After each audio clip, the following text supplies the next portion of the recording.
Welcome to Telangana వెలుగు. నేను మీ రాజు. ఈ మధ్య కాలంలో బల్క సుమార్ గారు చేసినటువంటి వ్యాఖ్యలపై ప్రస్తుతం కాంగ్రెస్ పార్టీ ఫైర్ అవుతున్నారు. అలాగే పోలీస్ స్టేషన్లో కూడా ఫిర్యాదు చేయడం, కేసు నమోదు కావడం అనేది కూడా జరిగింది. సో ఇదే అంశం పైన మాట్లాడడానికి మనతో పాటు కాంగ్రెస్ పార్టీ అధికార ప్రతినిధి ప్రధాన కార్యదర్శి చెనగాని దయాకర్ గారు ఉన్నారు. దయాకర్ అన్న నమస్తే. సో నిన్న బల్క సుమన్ గారు మాట్లాడుతూ మళ్ళీ రైతుల దగ్గరికి ప్రభుత్వం రావాలంటే ఇప్పుడు ఉన్నటువంటి సింగరేణి భవన్ కావచ్చు, తర్వాత రైలు పట్టాలు కావచ్చు, ఇలాంటి వ్యాఖ్యలు చేశారు అని చెప్పేసి మీరు కేసు పెట్టడం అనేది జరిగింది. ఇది కావాలని ట్రాప్ చేశారు, అసలు నేను ఆ మాట అనలేదు, అంతా వక్రీకరించి ఒక దగ్గర ఒక నిమిషం వీడియోని తయారు చేశారు, ఇదంతా సోషల్ మీడియా సృష్టి అని చెప్పేసి బల్క సుమన్ గారు అంటున్నారు. ఏందన్నా అంటే మొత్తానికి ఆయన కూడా ఒకసారి ఎంపీగా చేశారు, ఎమ్మెల్యేగా చేశారు, గవర్నమెంట్ విప్పుగా ఉన్నారు. సో వారికి కూడా కొంతవరకు ప్రజాస్వామ్యం పైన నమ్మకం ఉంటుంది కదా. బల్క సుమన్ చాలా రాజకీయ అజ్ఞానిగా, రాజకీయ ఉన్మాదిగా మాట్లాడాడు. రైలు పట్టాలు పోయండి, సింగరేణిని తగలబెట్టండి, మొత్తం రాష్ట్రాన్ని తగలబెట్టండి అనేది ఒక చిల్లరగా రాజకీయ అజ్ఞానిగా మాట్లాడాడు. కాబట్టి ఒకవైపు పోలీసులు తన యొక్క చట్టం పని తను చేస్తూ ఉంది. నిజంగా బల్క సుమన్కు ఇవాళ మొన్నటిదాకా బీఆర్ఎస్ పార్టీ చచ్చిపోయిందనడానికి మరింత చంపేసిండు ఆయన వ్యాఖ్యలతో. ఆయనే స్వయంగా ప్రెస్ మీట్ పెట్టి బీఆర్ఎస్ భవన్లోనే సింగరేణి కార్మిక ఉన్నటువంటి శాఖ ఉన్నటువంటి సమావేశంలో మాట్లాడుతూనే మాకు రైతులు రావట్లేదని ఓపెన్గా చెప్పుకోండు, ఆయనకైనా చెప్పుకోండు. కాబట్టి ఎవరో సిగ్గు తీయలేదు, బీఆర్ఎస్ పార్టీని బల్క సుమనే సిగ్గు తీసిండు. అంతకంటే సిగ్గు ఇంకెవరు మాట్లాడతారండి. కాబట్టి ఇవాళ నీకు నిజంగా చట్టం ముందు గౌరవం ఉంటే ఇమీడియట్లీ లొంగిపోయి చెంచలగూడ జైల్లో చెప్పకూడదు, తినకుండా హాయిగా కూర్చో. లేకపోతే నీ బీఆర్ఎస్ పార్టీ కార్యకర్తలే నేను తరిమి కొట్టే పరిస్థితి కనపడుతుంది.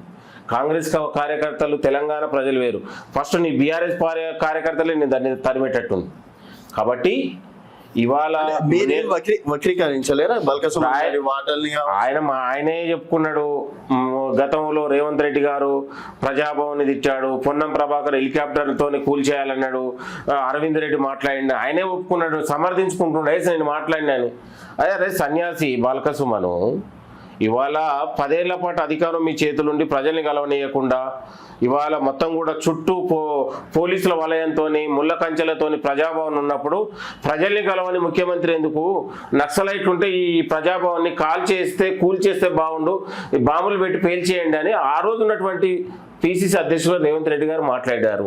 అదే ఉన్నటువంటి ఉమ్మడి ఆంధ్రప్రదేశ్లో డీజీపీగా పనిచేసినటువంటి దినేష్ కుమార్ రెడ్డిని ఇవాళ ఆంధ్ర పాలకులకు ఒత్తాసుగా పలికిండు, తెలంగాణ ఉద్యమకారులను అక్రమంగా కొడుతున్నాడు, హింసిస్తా ఉన్నాడు, కేసులు తెలంగాణకు అడ్డంకిగా మారిండు, ఇంటెలిజెన్స్ తప్పుదోవ పట్టిస్తుందని ఆనాడు ఎంపీగా ఉండి తెలంగాణ ఉద్యమకారుడైనటువంటి పొన్నం ప్రభాకర్ గారు డీజీపీని హెలికాప్టర్తో పేల్చాలని మాట్లాడిండు. ఇదే అరవింద్ రెడ్డి మన ఎమ్మెల్యే గారు ఎవరైతే ఇతను ఏమన్నాడు, జనరల్ గా అన్రిత్ రెడ్డి గారు ఫార్మా కంపెనీలతోని వర్ధ పదార్థాలతో కాలుష్యంతో అక్కడ ఉన్నటువంటి గ్రామాలు, తండాలు కలుషితం అయిపోతా ఉన్నాయి, ప్రజలు బతికే పరిస్థితి లేదు, కాబట్టి అరవింద్ ఫార్మాని కాల్ చేయాలి, మొత్తం కూడా పేల్ చేయాలని మాట్లాడిండు.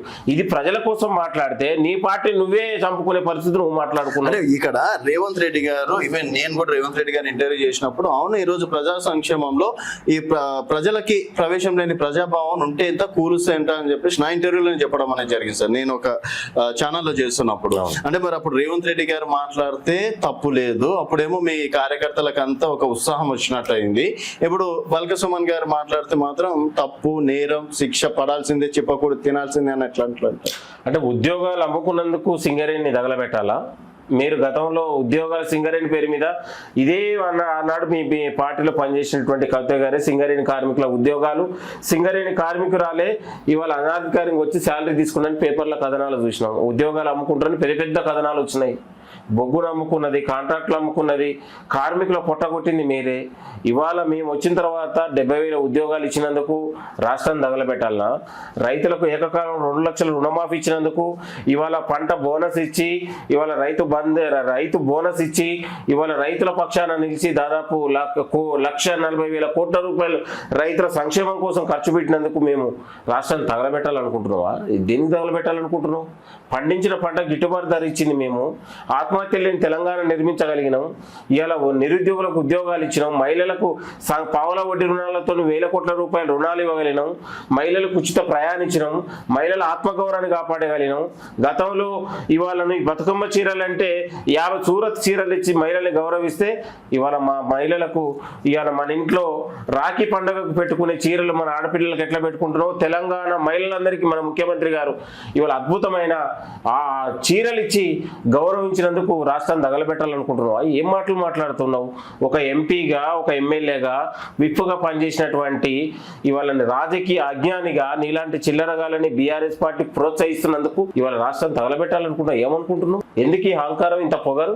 సో ఇక్కడ బల్క సుమన్ పైన మీ కోపమా, లేకపోతే రాష్ట్రాన్ని చేసినటువంటి వ్యాఖ్యలు కావచ్చు, రాష్ట్రం మీద ఇవాళ అద్భుతంగా 6 గ్యారెంటీల అమలుతోని, రైతుల సంక్షేమంతో, మహిళల సంక్షేమంతో, తెలంగాణ యువత భవిష్యత్తు కోసం ఇవాళ తెలంగాణ ఫ్యూచర్ సిటీ లాంటి మూసే అభివృద్ధితోని తెలంగాణ దిశను మార్చే విధంగా రైజింగ్ తెలంగాణతో నడుస్తున్న తెలంగాణ రాష్ట్రాన్ని మీరు ఓర్వలేక ఎందుకు ఇలాంటి ఈ మాటలు మాట్లాడుతూ ఉన్నారు? ఓకే, ఆయనకి ఏమో ఈరోజు రైతులు కళ్ళల కాడ ఆత్మహత్యలు చేసుకుంటున్నారు, నిరుద్యోగులు రోడ్ల మీదకి వస్తున్నారు. సో ఈ బాధలు చూడలేక ఇలాంటి వ్యాఖ్యలు చేశాను అని చెప్పి దేశంలోనే ఎక్కడ లేని విధంగా 90% ఇవాళ రైతులకు ఉన్నటువంటి ధాన్యాన్ని కొనుగోలు చేసినటువంటి రాష్ట్రం తెలంగాణ. నేను చెప్పింది ఇవాళ కేంద్రమే 51% అని డెడ్ లైన్ పెడితే ఈ ప్రభుత్వం 90% వడ్లను కొనబోతా ఉంది. అదే విధంగా కొన్నది పక్క రాష్ట్రంలో 40% ఇవాళ వడ్ల కొనుగోలు చేసి మీరు మొత్తం మిల్లర్లకు అమ్ముకోవాలని చేతులు ఎత్తేస్తే తడిచిన ధాన్యంతో పాటు ప్రతి గింజని ప్రభుత్వం కొనే విధంగా ఇవాళ వడ్ల కొనుగోలు జరుగుతూ ఉంది. ఇవాళ మొత్తం కూడా గోదాములు కావచ్చు, స్కూల్ బిల్డింగ్లు కావచ్చు, ప్రభుత్వ కార్యాలయాన్ని కావచ్చు, ఇంకా లీజులకు తీసుకొని ప్రభుత్వం కొనుగోలు చేసి ధాన్యాన్ని నిల్వ చేస్తూ ఉన్నాం. ఇవాళ అధిక ధాన్యం దిగుబడి అయింది కాబట్టి ఇవాళ కొనుగోలు కొంత ఆలస్యం జరుగుతూ ఉంది. అధికంగా వచ్చేసింది, అనుకూలంగా అన్నదానికంటే ఎక్కువ ఉన్నటువంటి ఉత్పత్తి జరిగింది దేశంలోని తెలంగాణ రాష్ట్రం. అయినా కూడా ప్రభుత్వం ఎక్కడ కూడా రైతులకు అన్యాయం జరగకుండా నిన్న కాక జరిగిన అకాల వర్షాలకు తడిసిన ధాన్యాన్ని కూడా ముఖ్యమంత్రి గారు కొనాలని డిసైడ్ చేశారు. మేము రైతుల పక్షాన ఉన్నాం. గతంలో పండించిన పంట గిట్టుబాటు ధర మీరు ఇవ్వలే, దళారుల చేతులు కలిపి పండించిన పంట గిట్టుబాటు ధర కొనుగోలు లేని పరిస్థితి కదా.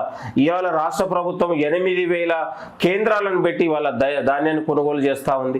దాదాపు 8,000కు ఇప్పటి వరకు 8,000 కోట్ల రూపాయలు రైతుల ఖాతాలో జమ చేయడం జరిగింది. ఇంతకంటే గొప్ప తెలంగాణ మేము చేసి చూపించగలిగినాం కదా. ఓకే, సో మొత్తానికి ఇప్పుడు బల్క సుమన్ అరెస్ట్ చేయాలంటే ఎందుకు బీఆర్ఎస్ చుట్టూ పోలీసులను పెట్టేసి అక్కడ పోలీసులు ఇవాళ బాల్క సుమన్ ఆయన మాట్లాడిన దానికి భయపడే బీఆర్ఎస్ భవన్ లో దాచుకున్నాడు, ఎవరో దాచుకోలేదు. కాబట్టి పోలీసులకు చట్టం ముందు ఆయన ఆఫీస్ లో ఆయన ఉండవు కదా, దేనికోసం భయపడే కదా. పార్టీ ఆఫీస్ లో ఉండడం కూడా భయపడ్డా మరి అంతే కదా. పార్టీ ఆఫీస్ లో ఉండడం 24 గంటలు ఉండరు కదా. ఏమో ఏ ప్రోగ్రామ్ లో ఉన్నాయో, మెంబర్షిప్ లో డ్రైవ్లు ఉంటాయి, ఆ డ్రైవ్లు ఉంటాయి, వాళ్ళ పార్టీకి మనం ఏం చెప్తాము. నేను అనేది ఏంటంటే బాల్క సుమన్ మాట్లాడినటువంటి మాటలు చాలా తప్పు. క్షమాపణ కోరాలి ప్రజలకు, తెలంగాణ ప్రజలకు ఆయన వివరణ ఇవ్వాలి. పోలీసులకు లొంగిపోయి, చట్టం ముందు లొంగిపోయి ఇవాళ చట్టాన్ని గౌరవించాల్సింది కోరుతున్నాం. ఇలాంటి చిల్లర వాక్యాలు, ఇలాంటి అహంకారపూరితమైన మాటలు ఇంకనైనా బంద్ చేసుకొని ఇవాళ సంస్కారంగా మాట్లాడే పద్ధతి నేర్చుకోవాలని కూడా మేము కోరుతా ఉన్నాం. సో ఆయనకు జైలు కొత్త కావు,